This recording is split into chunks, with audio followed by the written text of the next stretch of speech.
और चलिए इस बीच आपको दिल्ली से बड़ी खबर बता दें। अमित शाह के घर पर पहुंचे पुष्कर संघधामी, रमेश पोखरियाल निशंक भी पहुंच चुके हैं और अमित शाह के घर पर बीएल संतोष, सतपाल महाराज भी पहुंच चुके हैं। ये बड़ी खबर मिल रही है इस वक्त। अब से थोड़ी देर बाद वहां पर एक बैठक शुरू होने वाली है। देखिए तमाम तस्वीरें आपको दिखा रहे हैं। पुष्कर संघधामी जब निकल रहे थे उत्तराखंड सदन से, उस वक्त ये तस्वीर है। अमित शाह के घर पर आज एक बैठक होने वाली है। बीएल संतोष भी पहुंच चुके हैं, सतपाल महाराज भी पहुंचे हुए हैं। माना जा रहा है कि आज ये तस्वीर साफ हो सकती है कि आखिर कमान किसके हाथों में जाएगी। रमेश पोखरियाल निशंक भी पहुंचे हुए हैं और इससे पहले त्रिवेंद्र सिंह रावत की तस्वीरें भी हमने आपके सामने रखी थी। उत्तराखंड सदन से वो भी निकले हैं, शायद संभवतः वो भी इस बैठक में पहुंचेंगे। और ये बड़ी जानकारी आपके सामने हम रख रहे हैं। देखिए बीएल संतोष की मौजूदगी वहां पर है, सतपाल महाराज भी वहां पर हैं। जल्द ही कोई तस्वीर उभर करके सामने आ सकती है। कहा जा रहा है कल पर्यवेक्षक भी उत्तराखंड पहुंचने वाले हैं, लेकिन उससे पहले दिल्ली में किस तरीके से बैठकों का दौर चल रहा है वो भी आप जान लीजिए। देखिए अमित शाह के घर पर पहुंचे हुए हैं पुष्कर संघधामी, और कुछ देर पहले उत्तराखंड सदन से जब वो निकल रहे थे उन्होंने क्या कुछ कहा वो सुनवाते हैं आपको। प्रचंड बहुमत की सरकार बनी है और उत्तराखंड के अंदर पहली बार मिथक टूटा है। माननीय प्रधानमंत्री नरेंद्र मोदी जी के नेतृत्व में उत्तराखंड की जनता ने एक मिथक तोड़ा है और लगातार दूसरी बार भारतीय जनता पार्टी की सरकार बनाई है। क्योंकि सरकार गठन की प्रक्रिया चल रही है और चुनाव के बाद के जो परिणाम आए हैं वो आए हैं, उन सभी पर चर्चा है यहाँ पर। सीएम को लेकर के क्या आज मोहर लग जाएगी बैठक में, सीएम चेहरे को लेकर के? देखिए चूंकि ये केंद्रीय नेतृत्व का मुद्दा है, केंद्रीय नेतृत्व उस पर तय करेगा। तो केंद्रीय नेतृत्व का फैसला होगा। पुष्कर संघधामी ने ये बयान दिया, लेकिन माना जा रहा है कि जो बैठक अब से थोड़ी देर बाद शुरू होने वाली है, उस बैठक से ये तस्वीर साफ हो जाएगी कि आखिर कमान किसके हाथों में है। त्रिवेंद्र सिंह रावत जो कि उत्तराखंड के पूर्व मुख्यमंत्री हैं, वो भी इस बैठक में शामिल होंगे।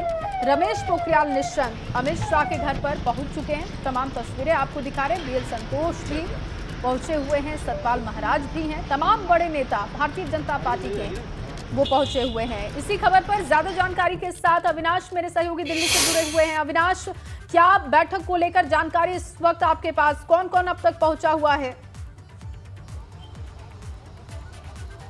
जी देखिए जय, अगर बात करें तो बैठक शुरू हो चुकी है। गृह मंत्री अमित शाह के आवास के बाहर ही इस वक्त मैं मौजूद हूँ। यहाँ पे अगर बात करें तो पार्टी के राष्ट्रीय अध्यक्ष जेपी नड्डा हैं, इसके अलावा राष्ट्रीय संगठन महासचिव बीएल संतोष हैं, इसके अलावा उत्तराखंड के तमाम सारे वरिष्ठ नेताओं को यहाँ पे बुलाया गया है, जिनमें दो पूर्व मुख्यमंत्री हैं, त्रिवेंद्र सिंह रावत और रमेश पोखरियाल निशंक। वो दोनों यहाँ पर पहुंचे हुए हैं। उत्तराखंड के वरिष्ठ कैबिनेट मंत्री रहे सतपाल महाराज यहाँ पे पहुंचे हैं, प्रदेश अध्यक्ष मदन कौशिक हैं, कार्यवाहक मुख्यमंत्री पुष्कर संघधामी यहाँ पे मौजूद है। और इसके अलावा अगर बात करें तो संगठन के राज्य के जो महासचिव हैं अजय कुमार, वो यहाँ पे पहुंचे हैं। घर के बाहर की एक बार तस्वीरें दिखाते हैं गृह मंत्री की। देखिए यहाँ पे जो काफिला दिख रहा है आपको नजर आ रहा है सामने, वो ये काफिला है पार्टी के राष्ट्रीय अध्यक्ष जेपी नड्डा का। वहीं अगर बात करें तो घर के दूसरी ओर काफिला लगा है उत्तराखंड के मुख्यमंत्री पुष्कर संघधामी का। यहाँ पे अगर बात करें तो तमाम तरह जो नेता हैं वो पहुंच चुके हैं और बैठक की शुरुआत भी अब हो चुकी है। जिस तरीके से उत्तराखंड से तमाम सारे बड़े नेताओं को बुलाया गया है, अब आज मंथन किया जाएगा कि आखिर किसे मौका दिया जाए। क्योंकि जिस तरीके से पार्टी के कई सारे वरिष्ठ नेता हैं वो लगातार ये तो कह रहे हैं कि जो प्रचंड बहुमत मिला है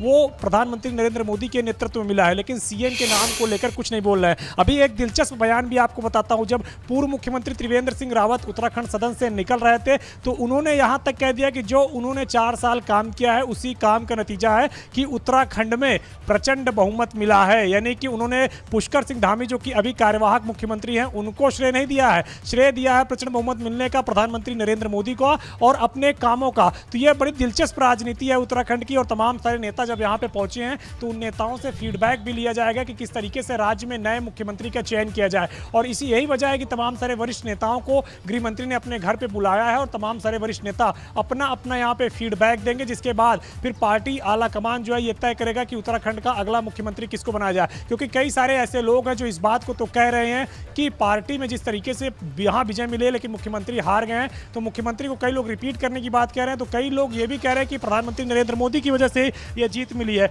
और ये देखिए अब ये गाड़ी जा रही, शायद चुनाव प्रभारी प्रहलाद जोशी हैं जो कि उनकी गाड़ी होगी, ये वो भी पहुंच रहे हैं। तो तमाम सारे नेता यहाँ पे अगर बात करें तो अब पहुंच रहे हैं एक एक करके, और अब बैठकों का दौर शुरू होगा और पूरी कवायद यहाँ पे की जाएगी किस तरीके से उत्तराखंड के नए मुख्यमंत्री का चुनाव किया जाए। क्योंकि कई सारे नेता, जिस तरीके से मैं बता रहा था कि ये तो बोल रहा है कि प्रचंड बहुमत जो मिला है वो प्रधानमंत्री नरेंद्र मोदी के नेतृत्व मिला है, लेकिन बहुत सारे नेता ऐसे हैं जो पुष्कर सिंह धामी का नाम लेने से कतरा रहे हैं। तो अगर केंद्र एक मौका पुष्कर सिंह धामी को और देना चाहता है तो यहाँ पे जो वरिष्ठ नेता बुलाए गए हैं उनसे फिर सहमति बनवाने की कोशिश की जाएगी। अगर मौका नहीं देना चाहता है तो जाहिर तौर से बात है कि सबके मन में क्या चल रहा है ये जानने की कोशिश गृह मंत्री अमित शाह पार्टी के राष्ट्रीय अध्यक्ष करना चाहते हैं। बड़ा ये भी खड़ा होता है, देखिए वहां पर त्रिवेंद्र सिंह रावत की मौजूदगी है जिन्होंने 4 साल तक सरकार को वहां पर चलाया है, और इसलिए भी चर्चाएं तेज हो चली है कि क्या हाईकमान एक बार फिर से त्रिवेंद्र सिंह रावत के अनुभव को तवज्जो देने जा रही है। हाईकमान इस पर भी विचार कर रहा है क्या?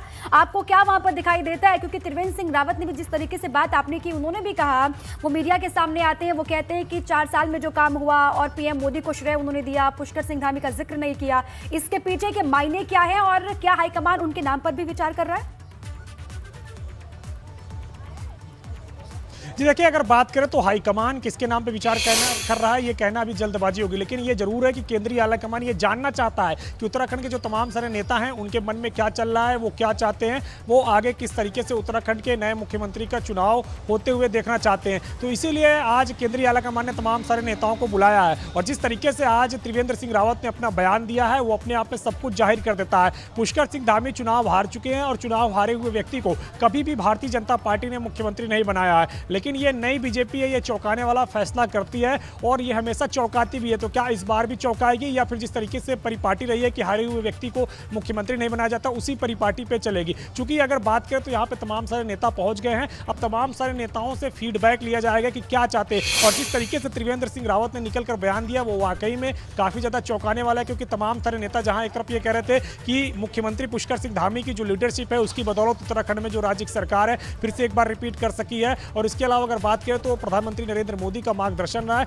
लेकिन त्रिवेंद्र सिंह रावत ने निकल के स्पष्ट शब्दों में कह दिया कि जो उन्होंने कार्य किया था उसी कार्य का नतीजा है कि राज्य में प्रचंड बहुमत मिले, यानी कि उन्होंने भी अपनी दावेदारी ठोक दी है। हालांकि उन्होंने स्पष्ट शब्दों में नहीं कहा कि वो मुख्यमंत्री बनना चाहते हैं, लेकिन कहीं ना कहीं दावेदारी जरूर सभी के मन में रहती है। और इस तरीके से उत्तराखंड में अतीत में हो चुका है। जब अगर बात करें तो बीसी खंडूरी मुख्यमंत्री हुआ करते थे, उस वक्त उनको हटा के रमेश पोखरियाल निशंक को मुख्यमंत्री बनाया गया था, और फिर रमेश पोखरियाल निशंक को हटा के दोबारा से बीसी खंडूरी को मुख्यमंत्री बनाया गया था। लेकिन ये सब कुछ केंद्रीय आलाकमान तय करेगा कि उत्तराखंड का अगला मुख्यमंत्री कौन होगा और किस तरीके से वो राज्य को आगे लेकर के जाएगा। लेकिन जो परिस्थितियां उभरी है वो पुष्कर सिंह धामी के लिए पूरी तरीके से माकूल नहीं है, क्योंकि कई सारे लोग ऐसे हैं जो खुल के ये कह रहे हैं कि वो भी मुख्यमंत्री के दावेदार हैं, तो कई सारे लोग पुष्कर सिंह धामी को दोबारा मुख्यमंत्री बनाने की बात कर रहे हैं। लेकिन जो बहुतायत संख्या है उसमें से कई लोग चुप्पी साधे हुए हैं, खुलकर तो नहीं बोल रहे, लेकिन अंदर खाने जाके केंद्रीय आलाकमान से कह रहे हैं कि सीएम चुनाव हार चुके हैं, लिहाजा उनको फिर से मुख्यमंत्री न बनाया जाए। यही कारण है कि तमाम सारे पार्टी के जो शीर्ष नेता हैं उनको अब बुला लिया है गृह मंत्री अमित शाह ने, और यहाँ पे बैठ के उनके साथ बातचीत करेंगे और ये जानने की कोशिश करेंगे कि तमाम सारे शीर्ष नेताओं के मन में क्या चल रहा है, क्या कुछ वो करना चाहते हैं, क्या कुछ उनके मन में है। और यहाँ पे एक जो है माहौल तैयार करने की कोशिश की जाएगी कि आखिर उत्तराखंड का जो नया सीएम बने उसको तमाम सारे जो पार्टी के सीनियर लीडर हैं उनका सपोर्ट रहे, ना कि जो किस तरीके से उत्तराखंड में राजनीति देखने को मिली है। जब भी कोई नया मुख्यमंत्री बनता है तो उसके खिलाफ दिल्ली में लॉबिंग शुरू हो जाती है, और ये देखने को मिला। और यही कारण है कि 2017 से लेकर 22 तक में भारतीय जनता पार्टी को देखिए जिस तरीके से ये मिथक टूटा है उत्तराखंड में कि कोई भी सरकार रिपीट नहीं करती है, लेकिन ये मिथक जैसे टूटा है वैसे ही बीजेपी की ये भी कोशिश होगी कि जो भी मुख्यमंत्री हो कम से कम वो 5 साल का अपना कार्यकाल पूरा कर सके, इस बात पर फोकस रहेगा। आप बने रहिए अविनाश हमारे साथ, आगे भी आपसे